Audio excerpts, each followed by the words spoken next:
Hey, we're back. What's going on, everybody? Well, on our side, we've been looking at one of the best LPVOs we've seen so far on this channel, the Delta Stryker 1-6. And for more of the reasons why, we're going to take a closer look right now. So let's go.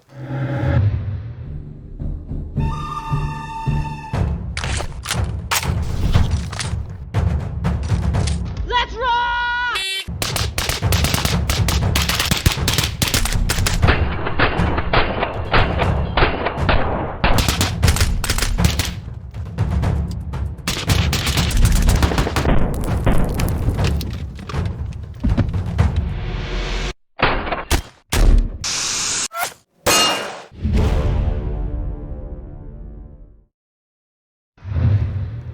Brightness and glass. So one of the first questions you should ask for any type of LPVO and dynamic shooting is, how bright is the reticle? Is it daylight bright?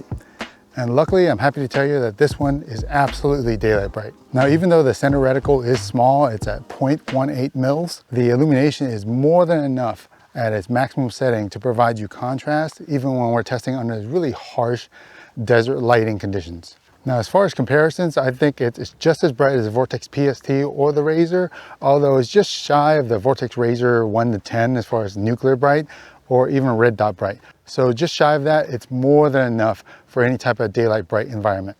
Now, even if you were to run this thing without illumination and just run the black reticle 1X, it's got really thick guideposts at the horizontal and the vertical to kind of help guide your eye toward the center.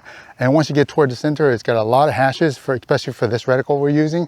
So even without illumination, I think this reticle is very usable at 1X. Speaking of that reticle, it sits on some of the clearest glass you'll see on this side of sub $1,000 optics. Just looking up from the marketing materials, Delta Optical says this scope is sourced from the same factory as the Vortex Razor in Japan. Well, if you were to stack up the Vortex PST and the Delta Optical right next to each other, you can definitely tell that there's a difference in the Delta Optical glass. It's a little bit clearer on the center and it's a little bit more distortion free toward the edges. But one area you'll notice right away as far as a key differentiator is the Delta Optical's really large field of view at 1X. Now, because of this, the scope body tends to disappear at 1X, and it's really close to what the Vortex Razor is as far as a flat image. So it definitely supersedes the Vortex PST in that regard. And because of that really large field of view, it's really easy to shoot the scope like a red dot. Now, there is one caveat I've noticed that is at 1X, the Delta Optical does not have the same really forgiving eye box that the Vortex Razor does. So you do have to take a little bit of time to make sure your eye is directly behind it in order to get a full sight picture. So far, Delta Optical is really knocking it out of the park as far as internals and optical performance, especially in its price range. So to round it out even more, we're gonna back out, take a look at the externals in the next section coming up.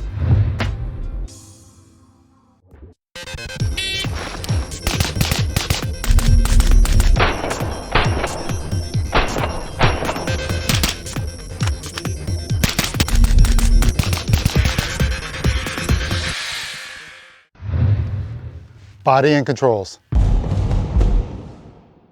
So as far as the controls, we'll start with the adjustment turrets. Now, the adjustment turrets themselves are cap turrets, which I really like for maximum security. And as far as height-wise, the turrets are relatively short and low profile, so you don't have to worry about snagging or anything like that. They do remind me quite a bit when I took the end caps off of the Reticle and Acupoint as far as feel and look. So in between each of the hashes, they're relatively easy to see. And you got 0.1 MRAD adjustments, so we're talking very fine adjustments, even though you typically don't dial on an LPVO. Now, as far as feeling, once you're actually turning the turrets, they feel pretty good. The clicks are audible and tactile, although there's a little bit of play at rest. Now, this does operate exactly the same way as the Reticle and Acupoint, so to reset the index mark, you pull up, spin it, and set it back down to reset your mark. Now, towards the back of the scope, you'll see the diopter and the zoom ring. Now, the very nice thing about this scope, as far as the zoom ring, is they include a throw lever, which I think virtually all optics should include at this point in time.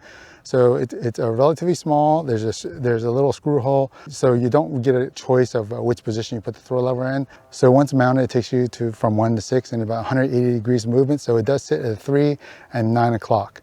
Now, once you do mount that throw lever, as far as friction wise, it's a little bit smoother than the Vortex PST. So PST is pretty stiff, but this one's a little bit smoother, although it's not as smooth as something like a Trijicon AccuPoint or some of the European ones. So just with a little bit extra force, you can go from 1 to 6 relatively easily. And finally, the last control, we have the brightness control on the left-hand side. It takes you from 1 to 11 degrees of brightness. Now, there is an off position in between. The actual friction to move it is almost just right. So there's no lock like you have on the Vortex Razor. But as far as friction, once you set it, it will stay at that position without having to worry about getting knocked off that position. So it's a well-executed design. So one last thing you'll definitely notice about the exterior design as far as the scope body is its weight. So coming in at 17 ounces, it weighs about the same as the primary arms and is definitely lighter than the Vortex PST. So we have it here mounted on the Warren Precision QD mount. That's usually the lightest QD mount that you can find, but if you want to save even more weight, you can mount it in an Aero Precision Ultralight. So with the Ultralight, that's about 20 ounces total. And considering that you have 6X on the top end, that really is a very good, reasonable amount of weight to add to your gun for 6X functionality. Now, speaking of top end, we're going to take a closer look at the long range reticle in the next section coming up.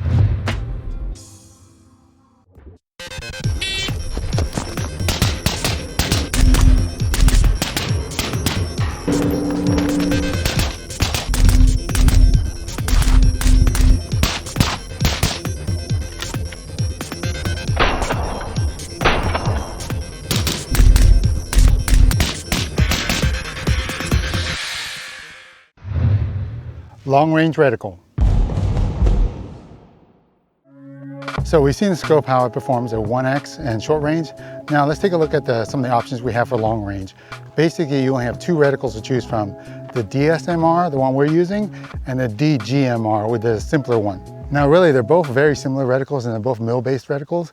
So really the only difference between the two is the DGMR is lacking the horizontal and the vertical stadia, so it's a simpler reticle. So if you find yourself needing a more fully featured reticle like the one we're using, it has half mil subtensions, so it can go out to further distance, and it has hashes on the horizontal for ranging if you need that, then choose the DSMR. However, if you need something simpler like the Vortex PST reticle, in that it only has ballistic drops, then you want the DGMR reticle. So knowing that we're using the DSMR, as you know, the next step is we pull it up in Strelic to see what our drops are. So we take Strelic and we plug in our numbers. Now we're using the excellent Criterion 16-inch barrel, and we're using Impact Ammo's 55 grain bullet. So when we chrono that, we're getting 2950 out of the muzzle. So we're gonna end up zeroing at 100 yards as well for simplicity. And when we put those numbers into Strelic, these are the drops you get. Notice the drops go all the way out to 900 yards for the DSMR reticle. The DGMR will go out to 600 yards. So now that we have our holds, you know that we like to verify our holds, as you should. So to test that, we'll put them on our test range. We'll be shooting reduced size IPSC targets, 11x17s, from 200 to 400 yards. So we'll run it through twice to make sure our holds are dead on. Max will take you through that. So let's go, Max. Delta 1 to 6, we're zeroed at about 100 yards. So at 200, we're gonna be a tiny bit low. So I'm gonna hold top of the red plate. Hit. 300 yards. Shouldn't be that much off, maybe about half mil. Hit. And 400 yards, gonna go to about 1.5 mils. Hit. 200 yards, just a tiny bit high. Hit. 300, still a bit high. Hit. And 400, gonna hold about 1.5 mils. Hit.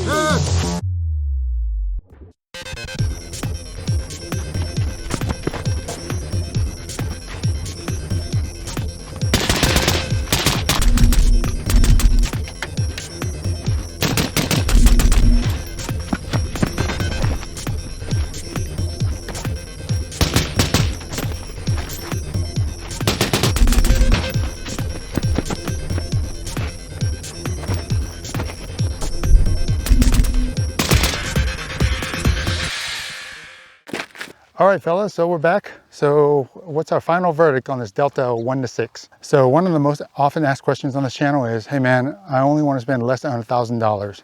What optics should I get? So if you wanted something with clear glass, a daylight bright and useful reticle, the only options you had really were two, the Vortex PST and the Steiner P4XI.